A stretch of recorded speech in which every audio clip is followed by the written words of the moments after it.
Hello, we'll go ahead and get started. I'm a new face, so you're not used to seeing me up here, and I'm not an officer of Smart Life. But Mike Corrick just wanted me to do this since the standard people are not here today. So we'll go ahead and start with, if everyone can take their seats, we'll start with any announcements first, and then we'll go into our regular question and answer after that. Okay, I'll start over again. My name's Jerry Jin, and I'm just substituting with regard to the usual people that run this meeting. And I'm doing that because they're not here tonight. And we'll go through the usual process of questions and answers, but we'll probably start with maybe a few announcements. And since I'm up here, I'll start with my own announcement. I'm also chairman of Foundation for Mind Being Research, and we have a great talk next Friday on orbs. And there will be two experts on orbs, and you can take pictures of orbs. And if you don't know what an orb is, in fact, who has never heard of an orb? Okay, that's good. We don't know what they are, but they're probably conscious beings, and they do show up in pictures, and they're showing up in pictures more frequently. And if you ask permission to take pictures of them, they show up, and they look like interesting Mandela round spheres are floating in the pictures, and they have very distinct shapes to it. So they are, we believe, conscious beings. What they are exactly, we don't know.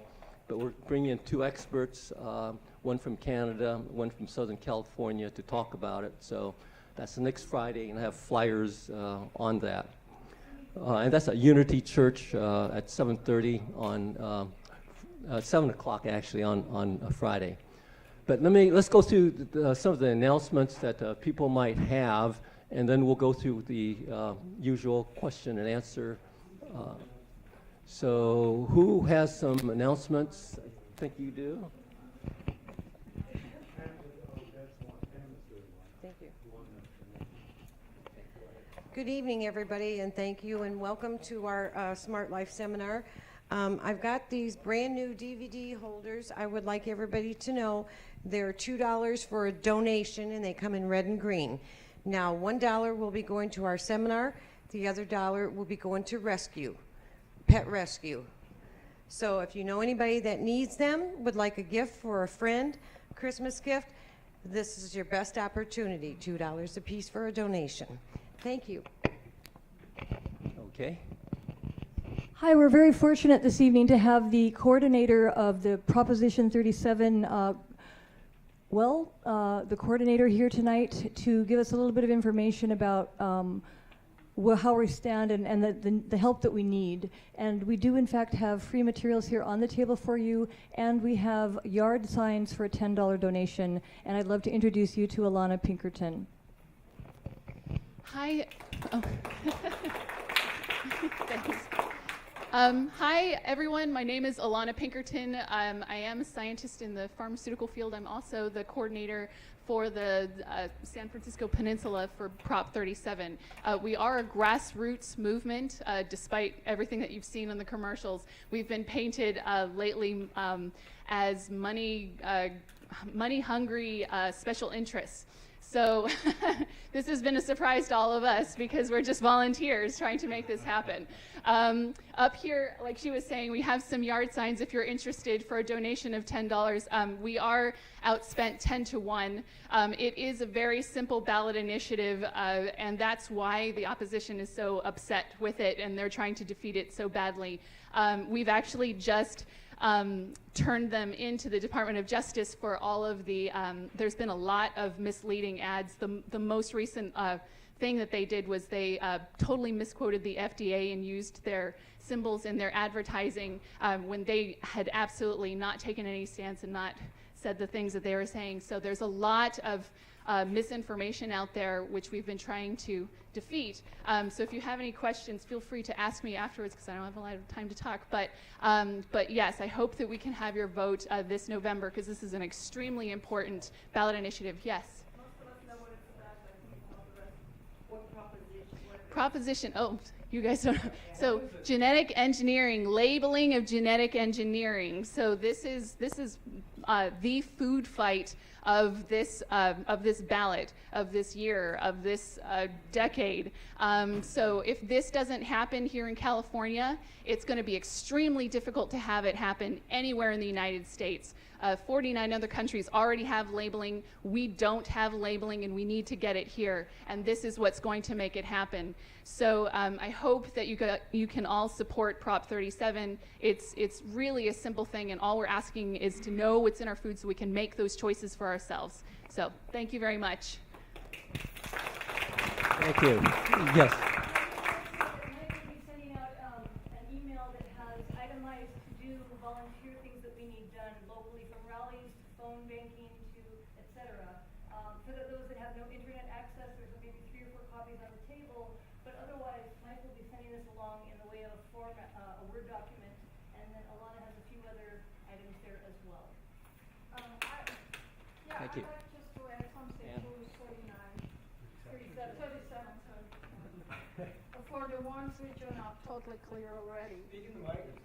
If you watch TV right now, there are tons of advertisements there you can obviously see which say no to 37 because it's confusing. And then what they do, they show you a cart of milk and a cart of soy and say, the soy, you don't have to, the milk you don't have to label, but the soy you have to label. Then they show meat, the meat you have not to label, and dog food you have to label. But if you understand this, it's super simple, because the GMO is in plant food, right? It's not in meat, except maybe the cow ate some GMO plants, but you can't really label that, right? So it's very simple why milk doesn't need to be labeled, but a tofu milk, a soya milk needs to be labeled. So there's nothing confusing about this. But they have they do really good advertising. Damaging the advertising. Then they say the average income is going up by about $400. However they figured it out, it doesn't matter. If we go on eating this GMO crap, our health food bill will go over the roof, and we're definitely going to save money in long term. That's all I can say. I just want to warn you about that you're not get influenced by those advertisements. Thank you. Thanks, Ann. Sure. I also want to know that there was a special show by Dr. Oz on this Prop 37. He couldn't call it Prop 37, but he went through the whole things with the GMOs. He also said he had the opponents and he had our side. But the final conclusion is Dr. Oz says, I want to know what's in my food. So if you have a chance to watch that program with Dr. Oz about GMOs, it's very enlightening. Thank you. Okay, one more on this. Right, the Dr. Oz show was very good. I saw that.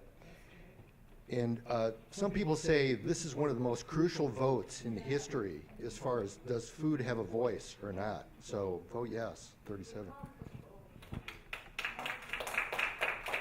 Thanks for all the support on it.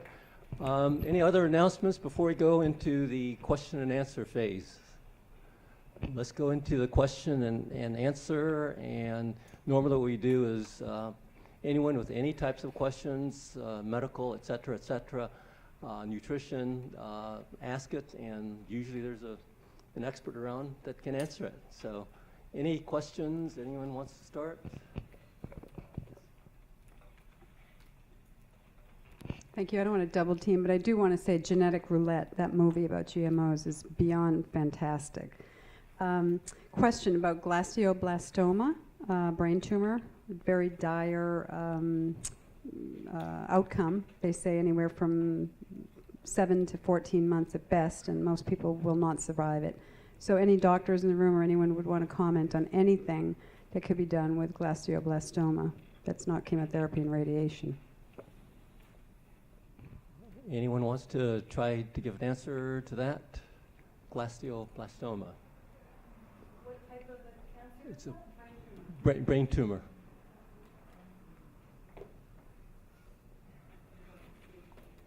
Okay. Anybody wants to give a try? I know that next week, Steve. Oh, yes. Well, brain tumor is very serious, very hard to get rid of. But there's some recent research came out that looked at the cruciferous vegetable family, which has an enzyme in it called myrosinase. And this converts the isothiocyanates into, sulforaphane is one of the most common ones.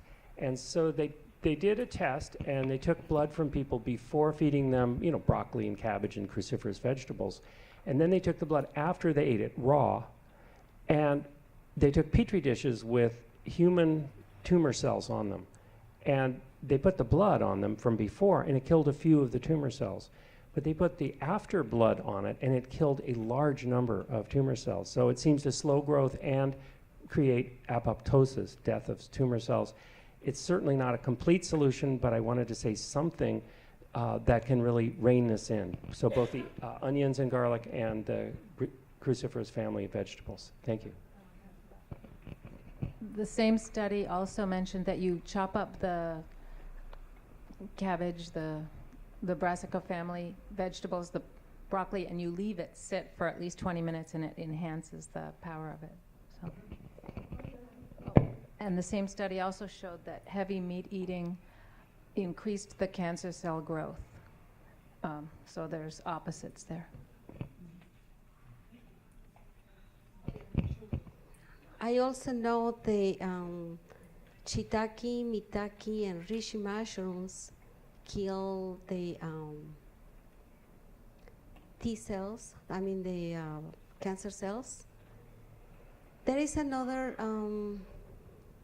remedies that also help the immune system, and that could be like the raw juices, like carrots, kale. All those cruciferous vegetables are very good in juices with carrots.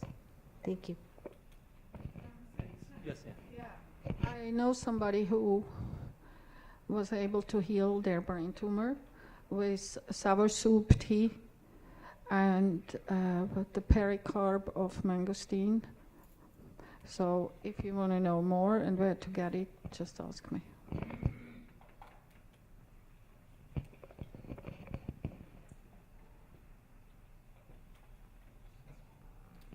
Did anybody heard about Stranos Buzinski from Texas?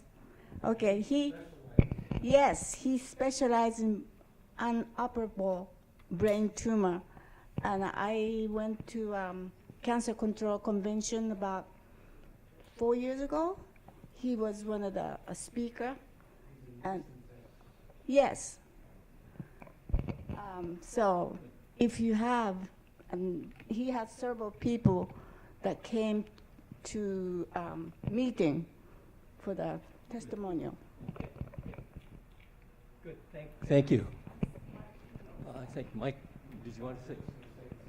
Okay, very, very good. Yes. Just wanted to confirm on that Dr. Brzezinski in Texas, he discovered a whole new class of molecules in the human body called neoplastins. And, he had to fight the FDA to even protect his data for many, many, many years. And quite frankly, his data was stolen. But eventually, the establishment could not put him down because he had so many families that were made well by various types of cancers. Anyway, now he's now FDA approved and has a facility in Houston. And there are, I can't say too much about the brain cancer, but I will say that I had a very large breast tumor 2 years ago in December, and I had it surgically removed. They got clean margins, although they had to take part of my chest wall. I miraculously did not have any lymph node involvement because I've been eating healthy like this for 40 years, and I've been following Anna's Better World Cuisine for the past 2 years, and I'm as healthy as I've ever been, with low and no tumor markers whatsoever, not even tumor antibodies, which are much more sensitive to be detected than the tumor antigens. I'll give you a couple of FMBR types of answers. One thing, there's a guy named, a long time ago, a guy named Rife who used certain types of frequencies and for cancers and bacterial infections and viruses and things of that nature. And then next month, Bill Binkston is here giving a talk at FMBR, and he'll have a workshop, and his specialty is cancer, and he's not a trained anything in terms of a healer, but he found that there's a technique that he can use with work with mice. And I guess there's probably examples he'll talk about with regard to humans, and he's repeated this many, many, many times, in which just being with the mice and giving of the energies, just having certain thoughts in mind does it.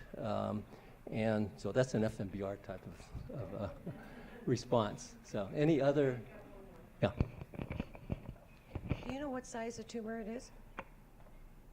Okay. If that was me, and I've had situations where I've had brain tumors, pituitary brain tumors, and I just took high doses of enzymes. But because it is cancer, I would definitely stay off sugar, because sugar will spread it, and so will dairies and processed oils. So then you want to get coconut oil. You can take that by mouth, and that's really helpful. And also far infrared saunas, they kill cancer. And low-level lasers, they're very safe for it. So I just thought I'd mention that. Thank you. Another question? Yeah, okay. In the last 3 weeks, 5 of my neighbors and friends have been diagnosed with breast cancer. And one of them is 70, everybody else is around 50. And I wonder if there's any recommendation that anybody can give, the top 3 recommendations of how to avoid breast cancer. Great. Responses on that? I am a breast cancer survivor of 10 years, and I think iodine, our breasts crave iodine, and a lot of us are very iodine deficient. And we drink a lot of water that has fluoride and stuff, and that also suppresses the thyroid and the iodine. I'm really happy with Dr. Rowan. He has, what does he have? A UV, and he also has, what is it that we're doing with the oxidization? Here. Takes out a quart of blood and mixes it, I think dilutes it, and then irradiates it with ultraviolet and ozone, and then puts it back in your body. Rowan, R-O-W-E-N, in Santa Rosa. He gave a great talk a few months back. Okay.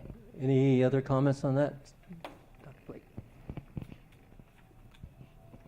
Also, some new research is showing what has been known for a long time. Insulin, like growth factor 1, is a real marker for breast cancer and prostate cancer. And if you wanted to raise that in your blood and get more chance of breast cancer or prostate cancer, dairy products are the perfect way, since IGF-1 is the same in dairy and humans. And the cattle are always made pregnant. And so they have a lot of hormones, including growth hormone, bovine growth hormone, including recombinant bovine growth hormone, speaking of non-GMOs. So a good idea is to avoid dairy products. It seems to really help lower risk of breast cancer, and lots of good studies, including new ones out on this, in the relationship with IGF-1. Thank you. Thank you.